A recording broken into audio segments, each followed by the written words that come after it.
Están peleando por el territorio, por las riquezas y por supuesto los nativos que están en el territorio. Al final lo que vemos es que durante estas primeras 3 décadas se están diezmando a la población, hay enfermedades, no los están cuidando y sobre todo, recuérdense que aquí las poblaciones conquistadas se convierten en súbditos, pero aquí no hay nada de idea de que esto es un súbdito, al contrario.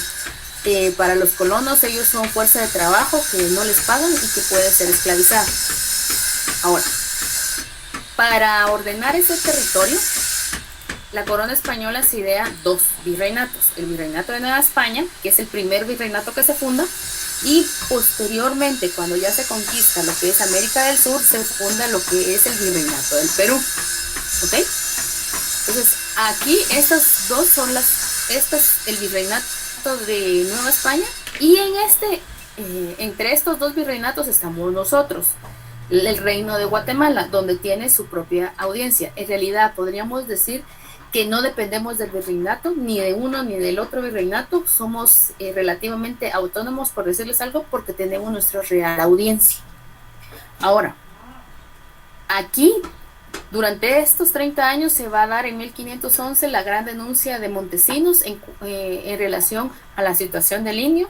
Se habla de la defensa del indio que ha sido diezmado. Ustedes hicieron un ejercicio, recuérdense de el sermón que dio Antonio de Montesinos, donde habla que las poblaciones nativas de la isla La Española están siendo esclavizadas, no están siendo evangelizadas como lo decía la corona española. A raíz de estas denuncias aparecen las famosas leyes de Burgos. Ojo, son diferentes a las leyes nuevas. Las leyes de Burgos habla sobre que el indio es libre, los reyes católicos serán los señores de estos indios y hay que evangelizarlos, y la tercera parte de las leyes de Burgos habla sobre un salario justo.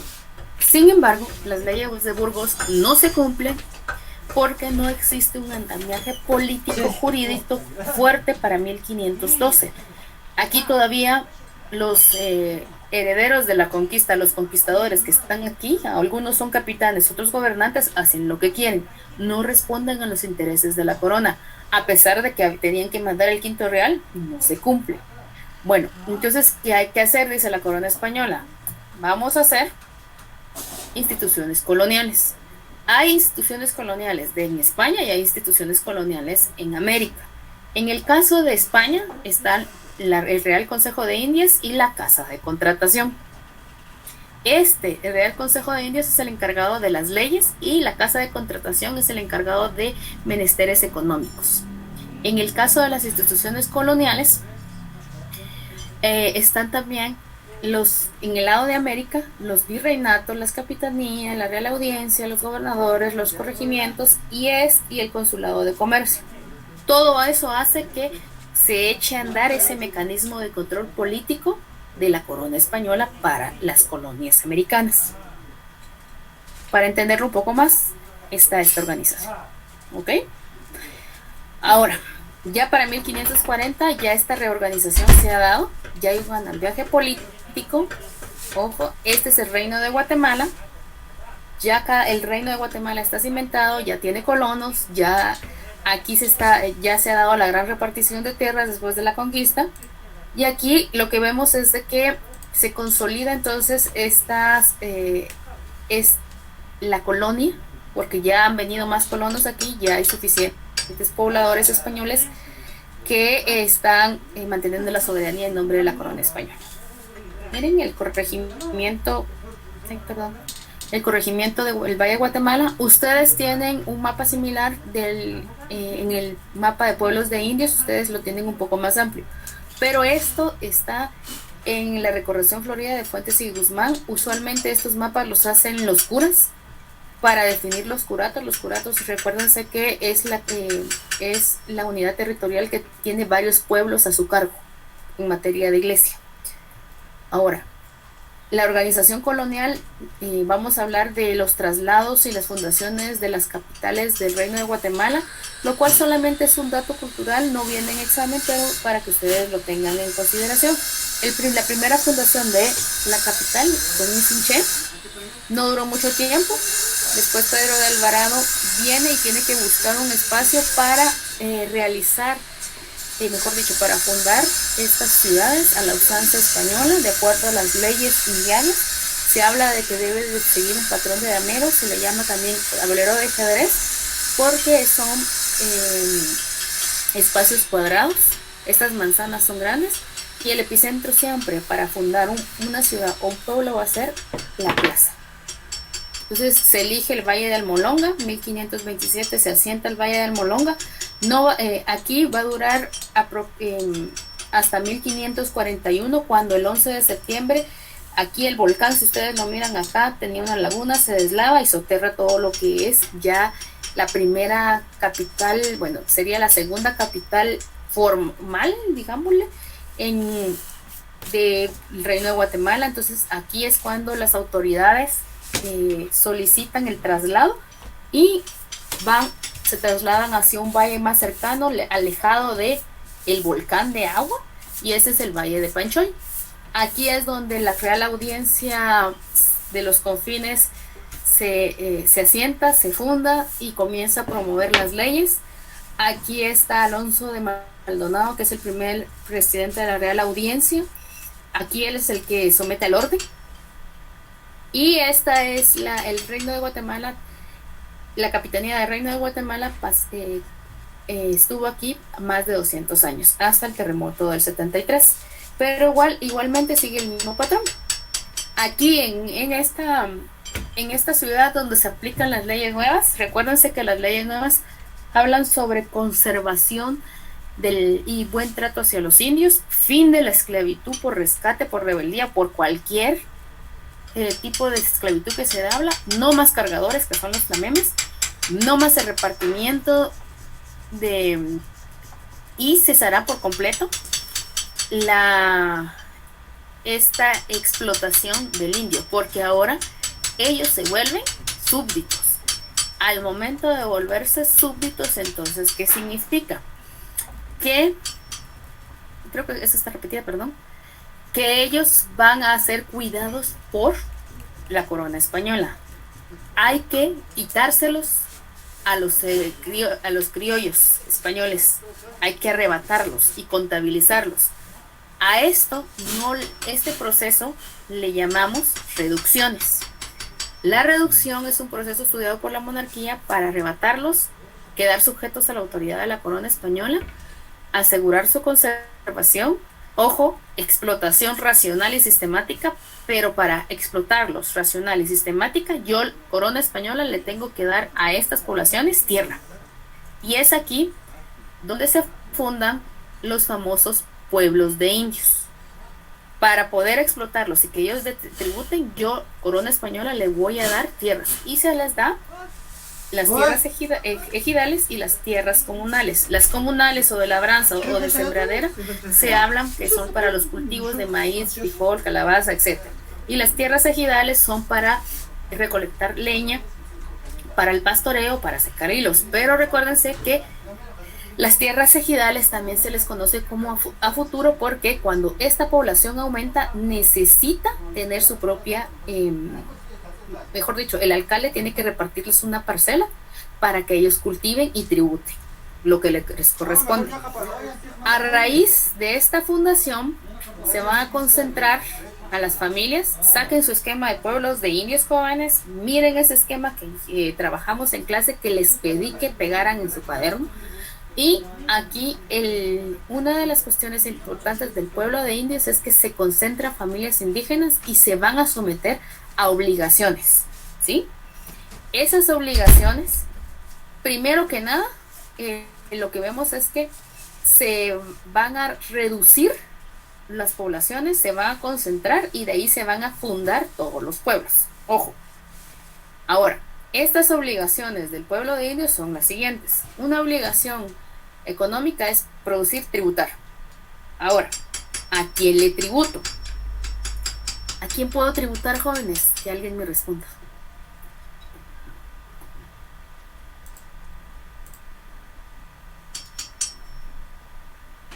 Al que me dio la tierra, ¿no? No, existen dos formas o dos personas a quien yo tributo, Bueno, pueblo de al de la hacienda. La audiencia. Ajá. Real Audiencia, ajá, y el otro, El de la encomienda. ajá, entonces, Encomendero. Ajá. El comendador. exactamente, yo le tributo a un encomendero. ¿Se recuerdan que por qué surge esa encomienda, esa nueva encomienda que se le habla? Surge porque es una de las reacciones de los criollos ante la fundación de los pueblos de indios. Como se les arrebató su fuerza de trabajo, muchos criollos comienzan, voy a regresar acá a las reacciones, comienzan a sublevarse, a amenazar con despoblar, pero sobre todo amenazan con no tributar. Entonces, la corona española, con tal de que no se subleven y se mantengan quietos, les dice, bueno, a unos criollos, no a todos, les vamos a dar una encomienda. Y por eso se habla de nueva encomienda. ¿Qué es la nueva encomienda? La nueva encomienda entonces son los tributos de estos pueblos. De estos pueblos van a tributar, este pueblo va a tributarle a un criollo y a ese criollo va a ganar el título de encomendero. Pero si a este pueblo no le tributa a un criollo, sigue teniendo la obligación de tributar, pero hacia la corona española. En este caso, el representante de la corona española es la Real Audiencia. Y por eso es que existen dos tipos de pueblo: realengo y encomendero. Retomemos. Otra de las funciones económicas del pueblo de indios es acudir al repartimiento. ¿Qué tipos de repartimiento encontramos en los pueblos de indios? Díganmelos.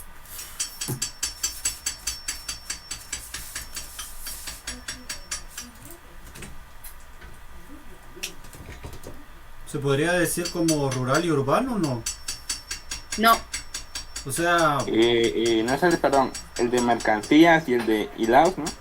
Sí. Ah. Y falta uno. Perdón. No, es ¿Y especias? No. ¿No? Muy estudiado. ¿Alguien? Ya me dijo repartimiento de mercancías y repartimiento de hilados, pero lo esencial.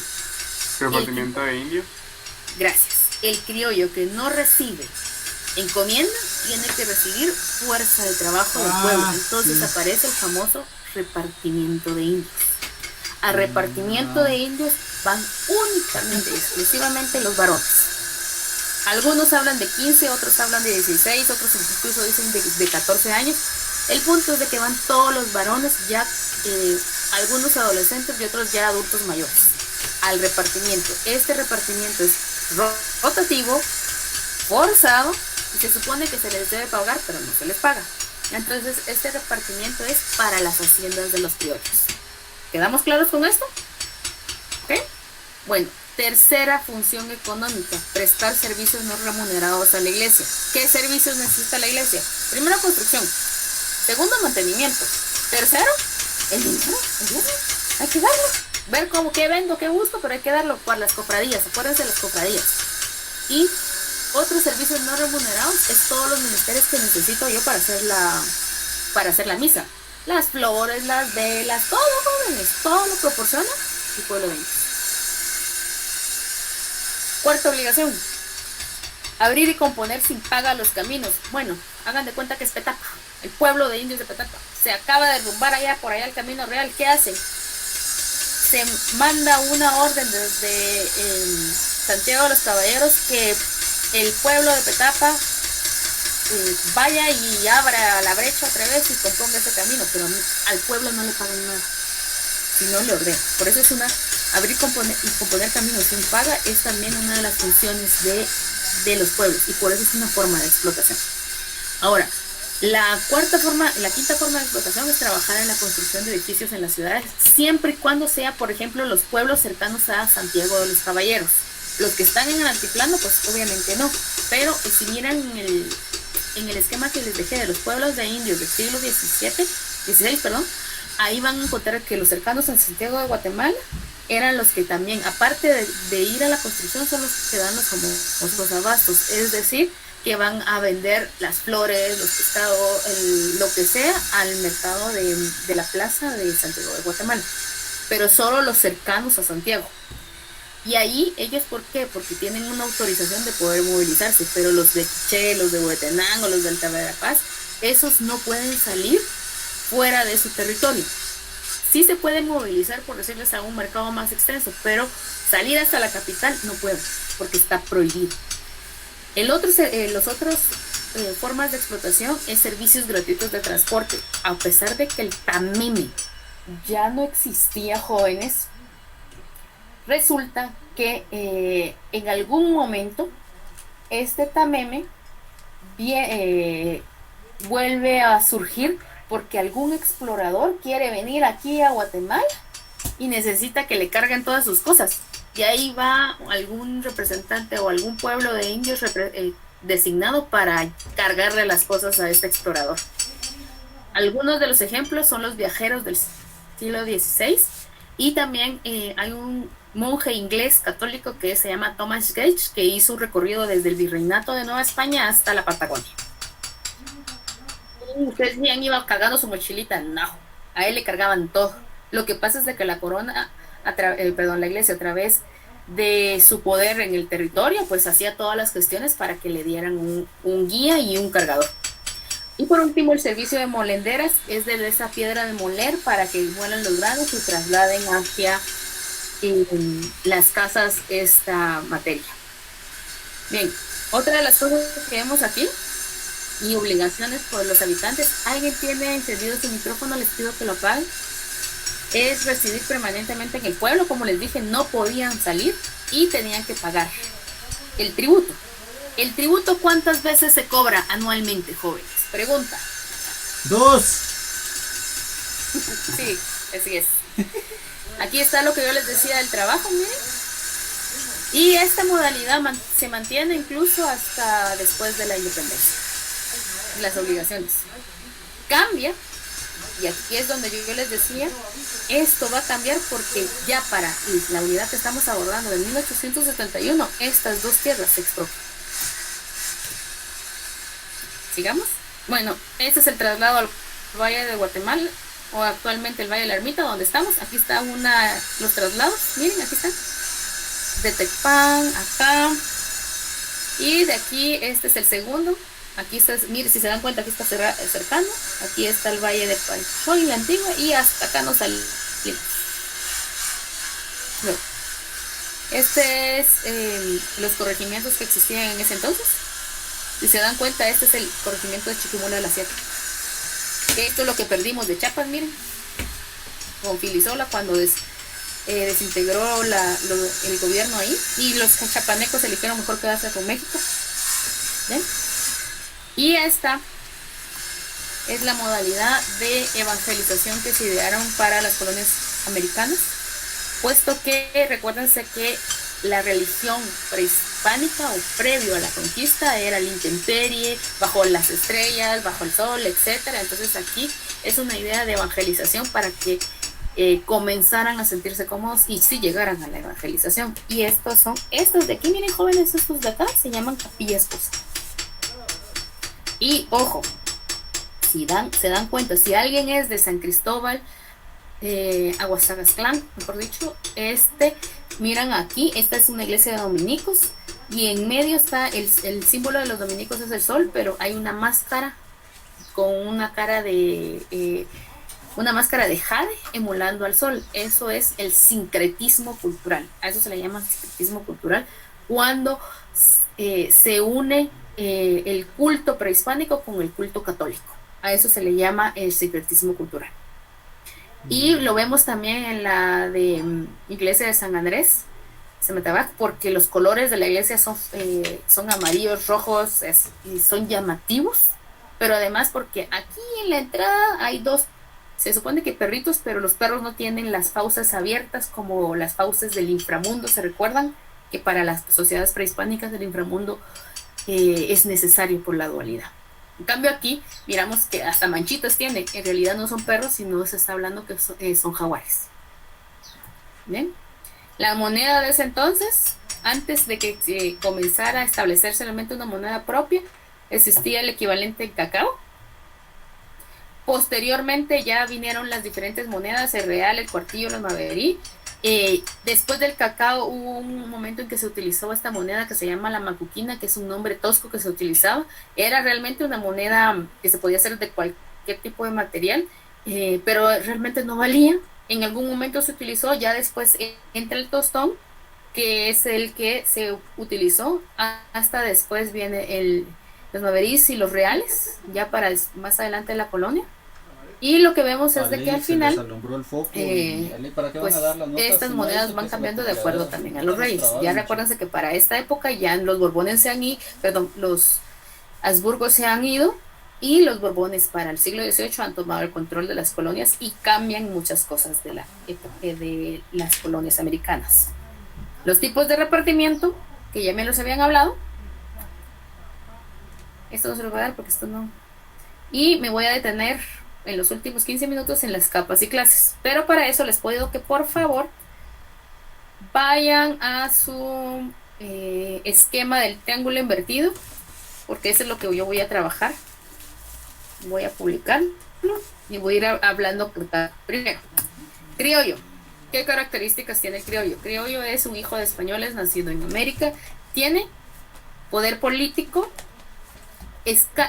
local.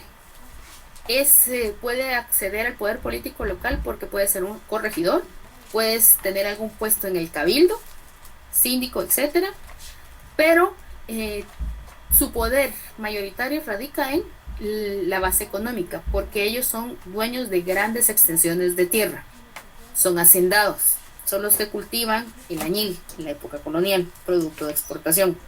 La época colonial, su producto de exportación va a ser el añil, jóvenes. No se me vayan a confundir con el otro. Ahora, este criollo es vigilado por un representante de la corona española, que se llama la burocracia.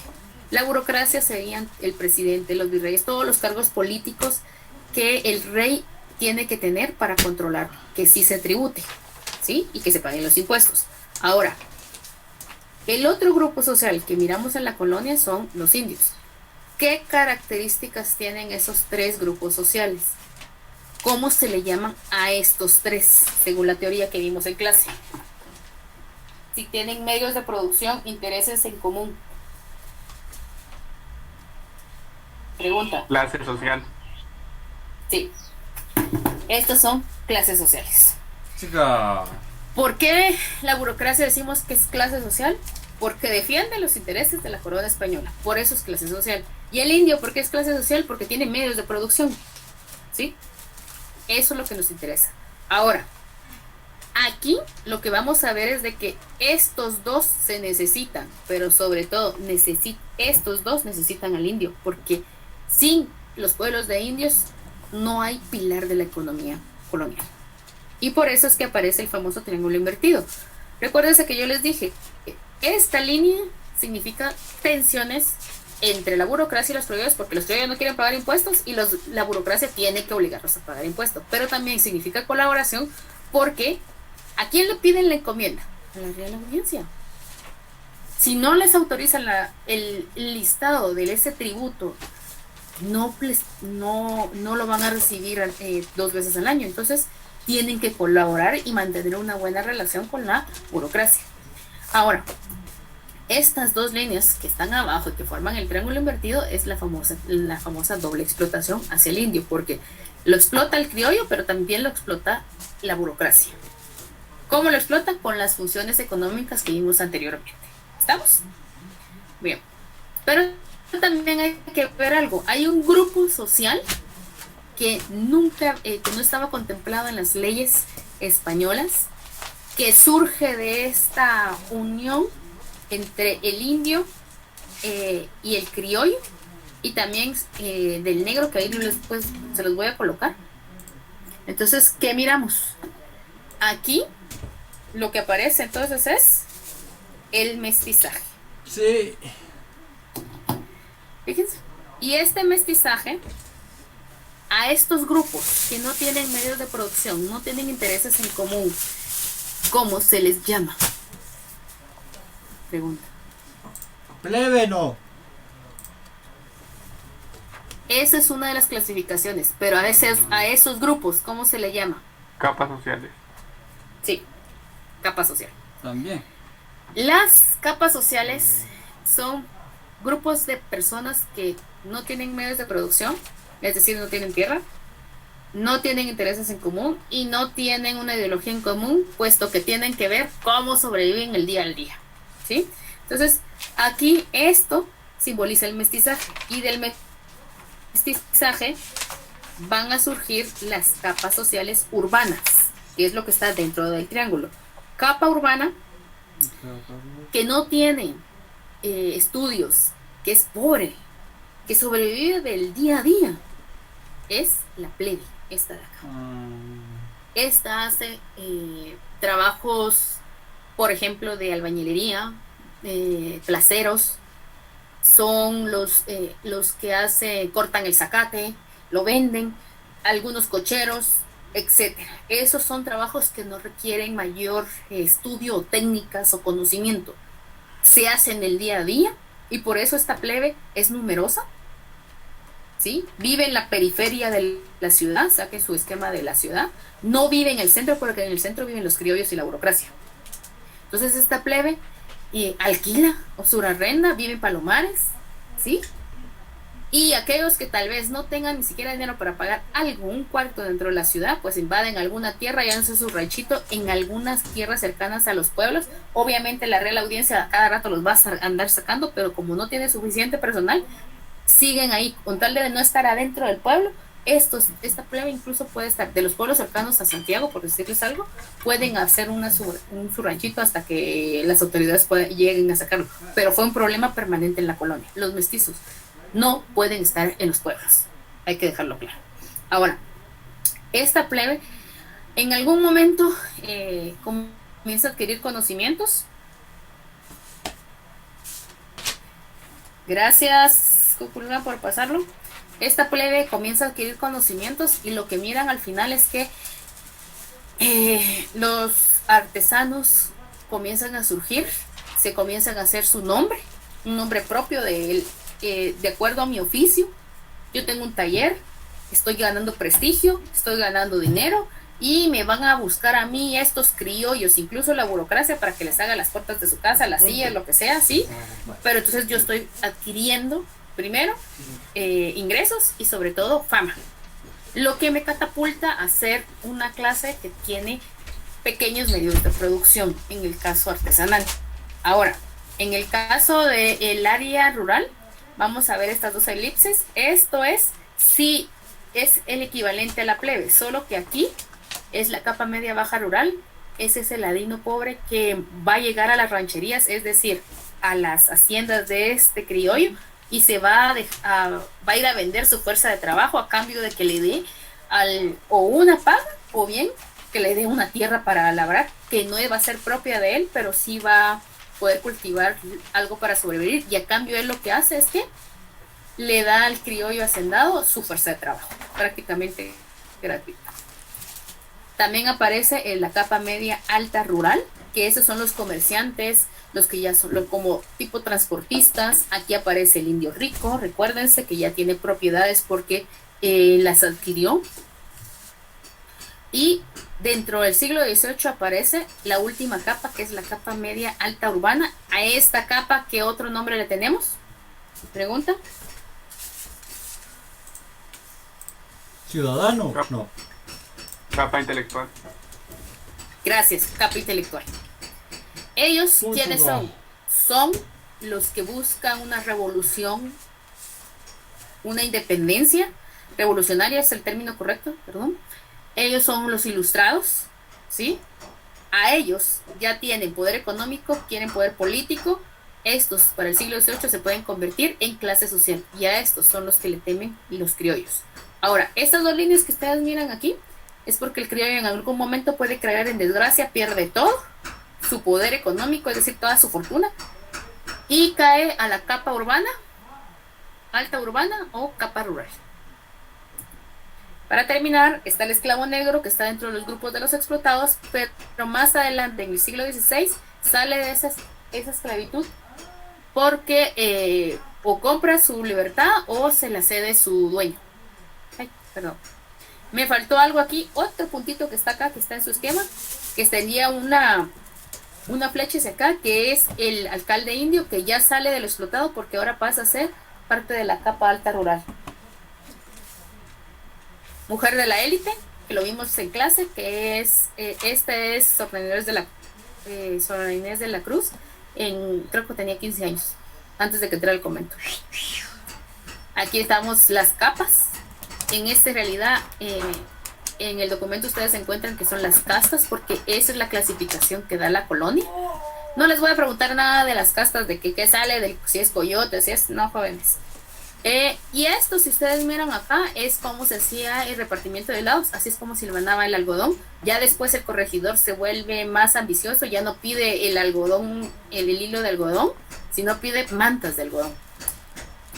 Y la mujer, esclava negra, aquí está el hijo, obviamente es del señor de la casa, pero este hijo o hija es igual de esclava, porque la esclavitud se hereda por el vientre. Hola, gran. Y fin. ¿Dudas? ¿Comentarios? ¿Jóvenes? Algo pasó aquí. No sé qué pasó. ¿Qué capítulos son del libro, licenciada, para volver a leer? Tercer capítulo. Ah, muy bien. Vamos a leerlo de nuevo. De los productos del añil, espérense, es que estoy tratando de quitar mi presentación, pero no lo logro. Recuerden retomar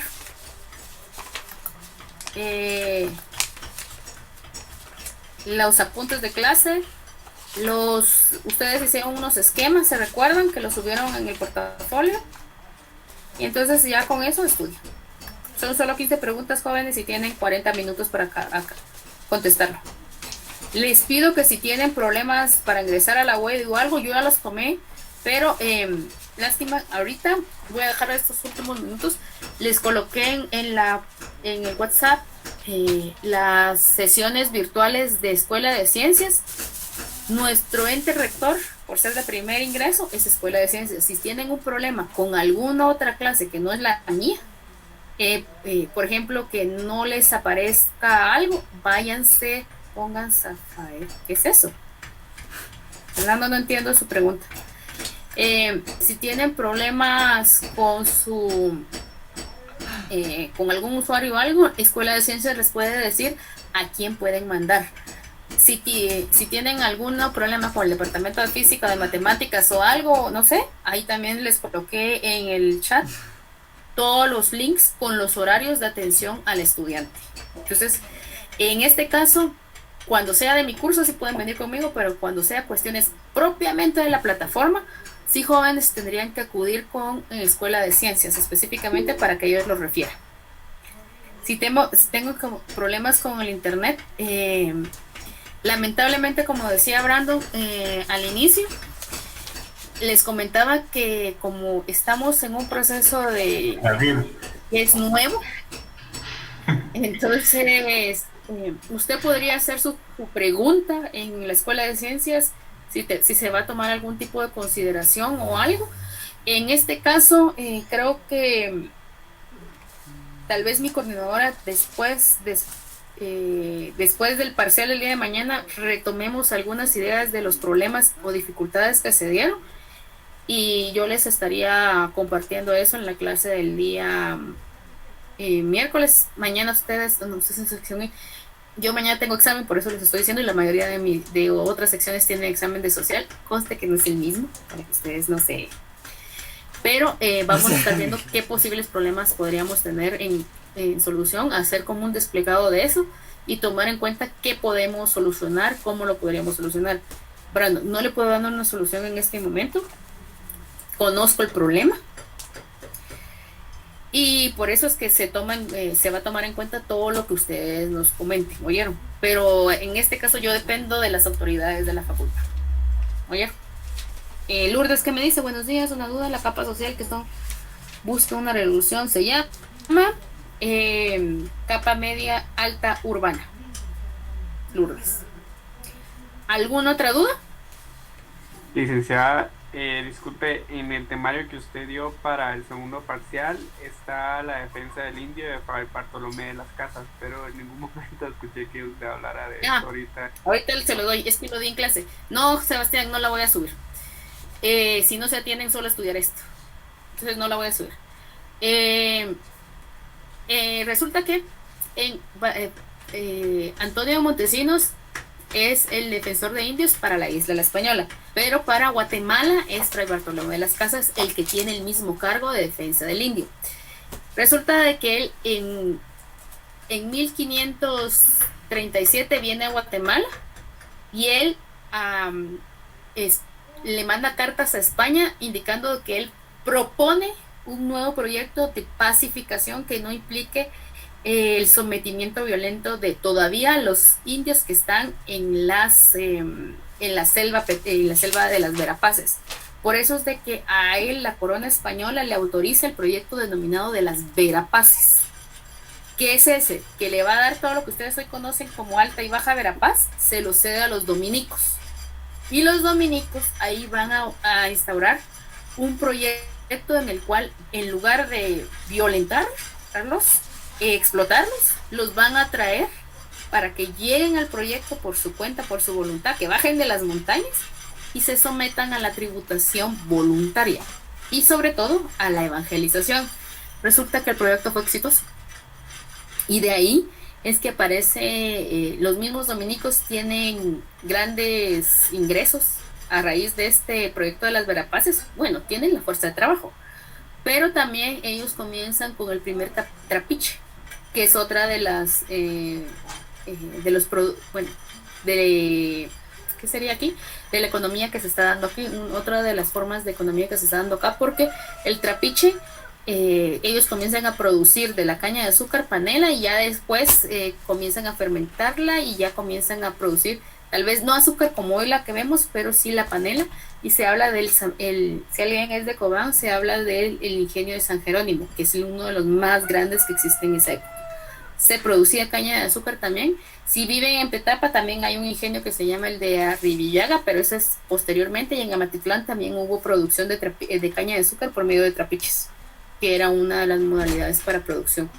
Entonces, sí, Fray Bartolomé de las Casas fue el defensor de indios, pero para Guatemala. ¿Ok? ¿Dudas? Antes de que termine, ya terminó mi hora y ustedes se van a química.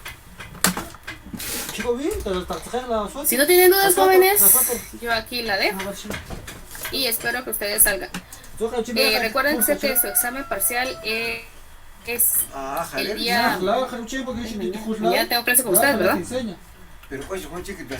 Chicos, sí, ¿verdad?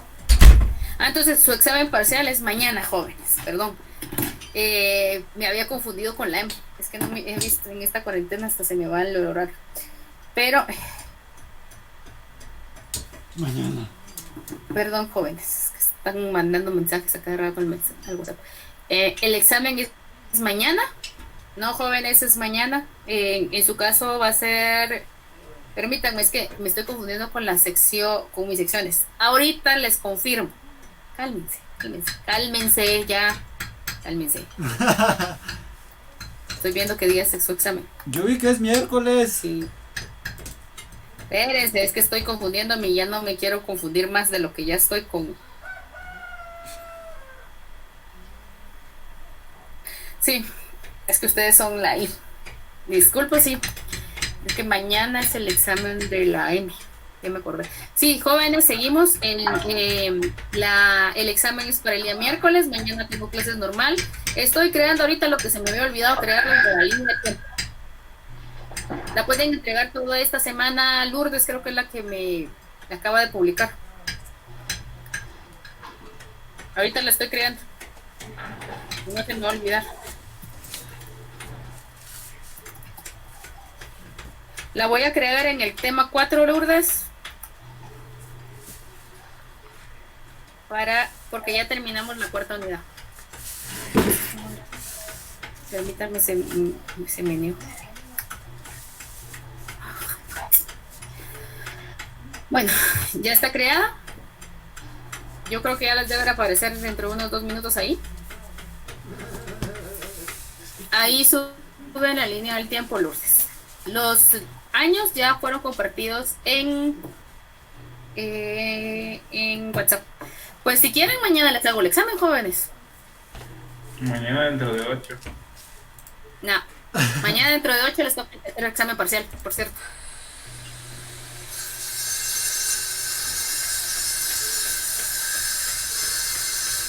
Eduardo, no.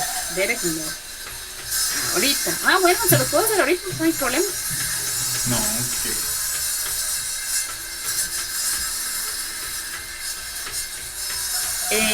Voy a revisar, Catherine, porque no me las han colocado en el Drive, porque dependo de la persona encargada de la plataforma del web. Puede ser a compu. Algunos me comentaron que se les murió la compu y que están trabajando todo a mano, entonces háganlo a mano si quieren. Sí, voy a revisar, Alejandra. No, es que con ellos me cuesta. Entonces, si lamentablemente ustedes no tienen autorización para grabar, porque a ustedes los mandaría su carpeta. En otros de mis cursos que son más adelante, que esos el 2, sí los ha dejado grabar y me las han compartido ellos, pero es por lo mismo que yo dependo del encargado de la plataforma. Ya le he mandado correos, yo a ver si ahora sí me atiende. En cuanto yo las tengo, se les publico los links. Oigan, lo único es que creo que algo estoy haciendo mal porque no graba, solo graba mi cara, diríamos, y no la presentación. Entonces, como que a veces no tiene mucho sentido. Estoy viendo cómo mejoro eso. No sé por qué. Muy jóvenes, dudas, comentarios, si no, feliz día, vayan a estudiar. Recuérdense que el día del examen traen al web. ¿Qué? Solo una duda con lo del reglamento de jornalero. Las definiciones las teníamos que sacar del mismo reglamento. Sí, del mismo reglamento. Ahí, por eso les coloqué 5 o 6, ahorita no recuerdo. Jornalero habilitado, no habilitado y colono están dentro del jornalero. Se define qué es cada uno. Ministerio de Fomento, ustedes por inferencia después de leer el reglamento van a saber qué es. Agente del patrón y el patrón creo que les coloqué. ¿Cómo es? ¿Son solo así? Perdí la hoja del triángulo, pero que estaba en el libro. No sé quién perdió la hoja del triángulo. Estaba en el libro. Ah, perdón, entonces lo voy a buscar ahí. El triángulo está ahí. Lo que yo le subí es sí. La clasificación. Yo buscando una hoja separada como loco estoy. Ajá. Gracias. Bueno. Feliz día, licenciada. Bueno, jóvenes, entonces les deseo feliz fin de feliz día. Ahí nos vemos. Buen día, Che.